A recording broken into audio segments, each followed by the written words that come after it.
We have breaking news on Puerto Rico's Republican primary. CNN now projecting Marco Rubio is the winner in Puerto Rico today, taking in 73.6% of the vote, with 25% of the precincts reporting there. Again, Marco Rubio with a wide lead. CNN projecting he will be the winner in Puerto Rico. 23 delegates up for grabs there. This is everyone there went to the polls with their concern about the massive debt crisis in Puerto Rico, which is more than $70 billion in the red. The Democratic race in Puerto Rico, not until June 5th. Let's talk about what this all means for Marco Rubio. Joining me now, Republican strategist Brian Morgenstern and Ellis Hennigan, Democratic commentator. Thank you both for being with me. Let me begin with you, Brian. When you look at this, does this matter win for Rubio? So now he's got Minnesota and Puerto Rico, and that's it.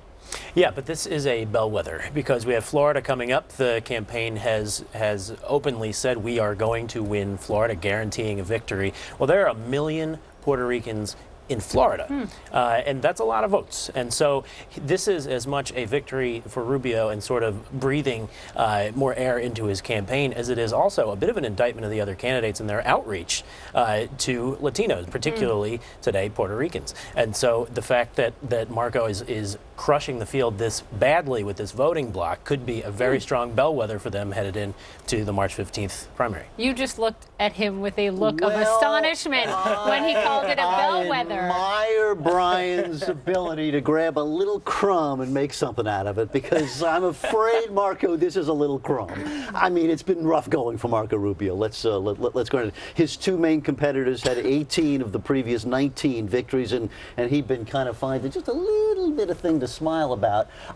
He's still, what, 15 points behind in the polls in Florida, which is the one that really matters, the real lifeline that might actually save his campaign. But I got to tell you, over the past couple of days, things are looking far better for Ted Cruz than they are for Marco Rubio. What did you think, Brian, of the strategy of not only Ted Cruz came out last night and said Rubio should drop out of the race? We expected that.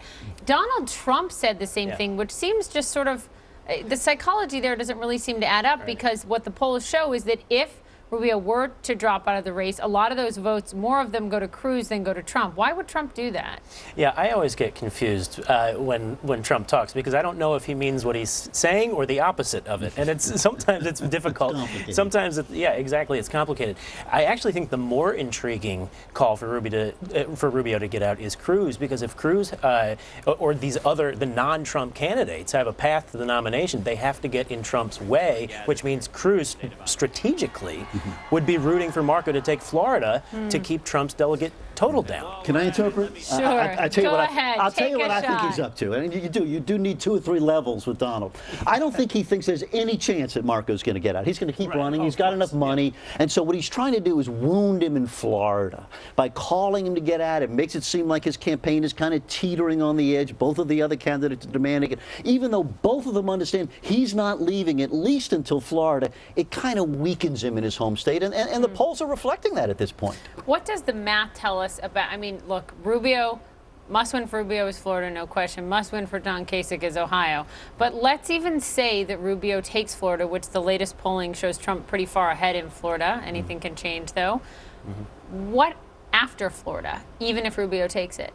Then we've got really a 3-man race where it's going to be, where they'll be competing nationally. Rubio actually was, I believe, the first candidate to have state chairs in all 50 states. He set this campaign up to go to the convention. His team is saying, and not budging on that, we are going all the way to the convention. And I think winning a big swing state like Florida adds to the argument that to strategic voters, if you want to nominate the guy most likely to win in November, it's me. So Florida then would provide an additional argument to future states. Ellis, is this any sort of, you wonder if his strategy of turning to the ways of Donald Trump in terms of his rhetoric about a week and a half ago, if those worked, because after he did that, a lot of people laughed, but he didn't take any Super Tuesday state.